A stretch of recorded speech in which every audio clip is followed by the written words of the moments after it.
Bem-vindos ao Floripa News, o seu canal de informação direta, análises profundas e debates que fazem você pensar. Hoje temos um tema que está dando o que falar. Uma declaração polêmica do renomado ator Antônio Fagundes, conhecido por sua carreira de mais de 40 anos na TV Globo e no teatro. Ele afirmou que Jair Bolsonaro, ex-presidente da República, foi eleito para destruir a tolerância. E para analisar essa afirmação com a profundidade que ela exige, recebemos o analista político Dr. Ricardo Almeida, doutor em ciência política, com mais de 20 anos de experiência em conjuntura nacional e internacional. Dr. Ricardo, seja muito bem-vindo. Muito obrigado, é um prazer estar aqui no Floripa News para discutir um tema tão instigante e complexo. Dr. Ricardo, o senhor é conhecido por suas análises equilibradas e fundamentadas. A declaração de Antônio Fagundes, um ícone da cultura brasileira, surpreendeu muita gente. Antes de entrarmos na sua refutação, queremos entender qual é o contexto dessa fala. Por que um ator, e não um político, faria uma afirmação tão contundente? Excelente pergunta. Vamos começar pelo contexto, porque sem ele corremos o risco de interpretar a frase de forma superficial. Antônio Fagundes, aos 76 anos, é mais do que um ator. Ele é uma figura pública, com uma trajetória marcada por engajamento cultural e, em alguns momentos, político. Em entrevista à Folha de São Paulo, em abril de 2025, ele mencionou o paradoxo da tolerância, do filósofo Karl Popper, para explicar e sua visão sobre a eleição de Bolsonaro em 2018. A frase publicada pelo Pleno.news, eleito para destruir a tolerância, parece ser uma síntese dessa ideia. Fagundes, que já se posicionou publicamente em apoio ao PT no passado, mas hoje evita falar diretamente de política, usa sua influência para comentar o cenário brasileiro, especialmente a polarização. O que motivou essa fala? Primeiro, o momento atual. Estamos em 2025 e o Brasil ainda processa as tensões de 2022, com a reeleição de Lula, os atos de 8 de janeiro de 2023 e a inelegibilidade de Bolsonaro até 2030. Fagundes, como um observador atento, parece querer alertar sobre os riscos de líderes que, na sua visão, exacerbam divisões. Segundo, sua formação intelectual. Ele é um leitor voraz, fã de filosofia e história, e isso transparece em sua referência a Popper. Por fim, a plataforma, o Pleno.news, um veículo conservador, pode ter destacado a frase para gerar reação, já que Fagundes é visto como uma voz progressista. Mas a frase, isolada, é mais emocional do que analítica. E é isso que vamos desconstruir hoje. Perfeito, Dr. Ricardo. Então, vamos ao cerne da questão. O senhor concorda com Antônio Fagundes que Bolsonaro foi eleito com o propósito de destruir a tolerância? Ou essa é uma leitura equivocada? Queremos sua refutação com fatos, dados e uma análise sólida. Vou refutar a afirmação de Fagundes não por discordância pessoal, mas porque ela não resiste a uma análise rigorosa. Minha crítica se baseia em 4 pilares. A frase é redutiva, ignora o contexto histórico, desconsidera a dinâmica eleitoral e transfere responsabilidade de forma injusta. Vamos por partes, porque esse tema exige clareza para não cairmos em narrativas simplistas. Primeiro pilar, a frase é redutiva. Dizer que Bolsonaro foi eleito para destruir a tolerância sugere que ele tinha um mandato claro para promover divisão. Isso não se sustenta. Em 2018, Bolsonaro venceu com 55,13% dos votos válidos, cerca de 57,8 milhões de eleitores, segundo o TSE. O contexto era de crise. Desemprego em 12,7% em 2017, IBGE. Escândalos da Lava Jato e descrédito no establishment político, especialmente no PT, que governou de 2003 a 2016.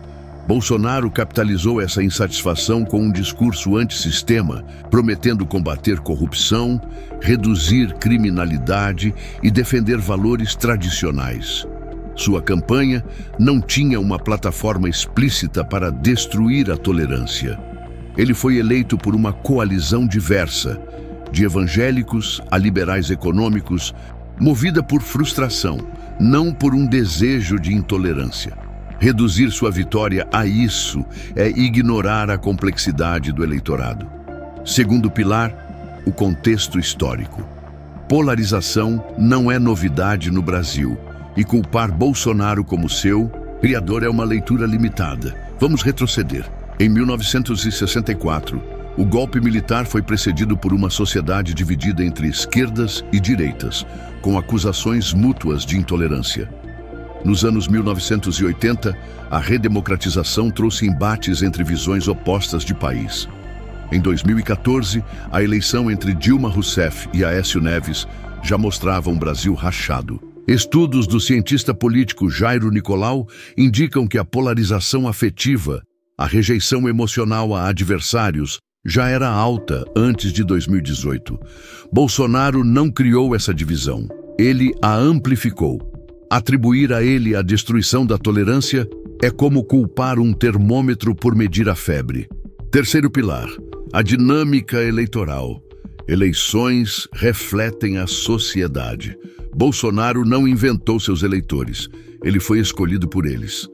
Segundo o Datafolha de 2018, 68% dos brasileiros se identificavam com valores conservadores em temas como família e segurança. Isso não significa intolerância, mas uma demanda por representação. A fragmentação do centro político, com candidatos como Geraldo Alckmin e Marina Silva sem tração, abriu espaço para um outsider. Culpar Bolsonaro por destruir a tolerância ignora que ele foi um sintoma de uma sociedade já polarizada, não a causa. Além disso, a tolerância é bidirecional. Durante seu governo, houve intolerância de apoiadores, mas também de opositores, que rotularam seus eleitores como fascistas ou ignorantes. Fagundes parece esquecer esse aspecto. Quarto pilar, a transferência de responsabilidade. A frase de Fagundes coloca Bolsonaro como o vilão único, o que é injusto. Polarização é um fenômeno coletivo, alimentado por políticos, mídia, redes sociais e sociedade civil. Um estudo da FGV de 2020 mostrou que 62% dos brasileiros já haviam bloqueado contatos por divergências políticas. Isso não é culpa de um líder, mas de uma cultura de confronto intensificada pelas redes. A mídia também teve seu papel. Manchetes sensacionalistas e narrativas polarizadas, de ambos os lados, amplificaram tensões. Culpar apenas Bolsonaro isenta outros atores, incluindo figuras públicas como Fagundes, que ao fazerem declarações inflamadas, também contribuem para o clima de divisão. Dr. Ricardo, sua análise é impressionante. Você trouxe dados, história e uma visão ampla. Mas quero provocar. Críticos de Bolsonaro, como Fagundes, apontam que ele incentivou intolerância com discursos agressivos, chamando adversários de comunistas ou defendendo pautas polêmicas, como a liberação de armas. Como o senhor responde? Boa provocação, porque esse argumento é central no debate. Sim, Bolsonaro tinha um estilo confrontacional. Ele usava termos como comunistas ou esquerdopatas e atacava imprensa e STF. Isso contribuiu para um clima de tensão. Mas precisamos distinguir. Retórica agressiva é o mesmo que destruir a tolerância? Não necessariamente. Primeiro, retórica polarizadora não é exclusividade de Bolsonaro. Globalmente, líderes como Donald Trump ou Hugo Chávez usaram discursos divisivos para mobilizar bases. No Brasil, Lula, em 2022, chamou Bolsonaro de genocida e seus eleitores de gado. Isso também é divisivo. Por que só um lado é acusado de intolerância? Há um viés narrativo. Setores da mídia e da academia tendem a demonizar a direita, relativizando discursos agressivos da esquerda. Segundo, sobre pautas como armas, é preciso separar opinião de intolerância. Defender o porte de armas é uma posição política, apoiada por 59% dos brasileiros em 2019, segundo o Ibope. Você pode discordar, mas rotular isso como intolerância é falacioso. Tolerância implica aceitar o direito de discordar, não concordar. Bolsonaro governou dentro dos limites constitucionais, sem fechar Congresso, censurar imprensa ou prender opositores. Comparado a regimes autoritários, seu governo foi democrático, ainda que turbulento. Por fim, um dado. Um estudo da Universidade de Oxford mostrou que a polarização no Brasil não é muito maior que em países como Leua ou França. O que mudou foi a visibilidade, amplificada pelas redes sociais. Bolsonaro, como figura central, atraiu críticas, mas não criou a intolerância, ele a expôs. E a intolerância veio de todos os lados. Quem nunca viu um debate online virar uma troca de insultos? Isso não é culpa de um homem, mas de uma sociedade que precisa reaprender a dialogar. Fascinante, Dr. Ricardo. Agora, um ponto curioso. Antônio Fagundes é uma figura cultural, não política. Por que ele faria uma crítica tão dura a Bolsonaro? E o que isso diz sobre o papel de artistas no debate político? Ótima questão. Porque nos leva à intersecção entre cultura e política. Antônio Fagundes não é apenas um ator. Ele é um intelectual com uma voz respeitada. Sua carreira, com mais de 40 novelas, peças como Dois de Nós e filmes como Deus Ainda é Brasileiro, lhe dá uma plataforma única. Em 2025, ele está ativo, lançando livros como 7 Minutos e comentando o Brasil em entrevistas. Sua crítica a Bolsonaro reflete uma tendência de artistas engajados como Chico Buarque ou Wagner Moura, que usam sua visibilidade para influenciar debates. Por que ele falou isso? Primeiro, convicção pessoal. Fagundes, que já apoiou o PT, vê a eleição de Bolsonaro como um retrocesso, especialmente à luz do paradoxo da tolerância de Popper, que ele citou. Segundo, o contexto cultural. Artistas muitas vezes se sentem responsáveis por alertar sobre riscos à democracia. Em 2018, ele expressou preocupação com o futuro do Brasil, e essa fala de 2025 parece uma continuidade. Terceiro, o impacto midiático. Uma frase como essa, publicada por um veículo como o Pleno.news, gera repercussão. E Fagundes, experiente, sabe disso. O que isso diz sobre artistas?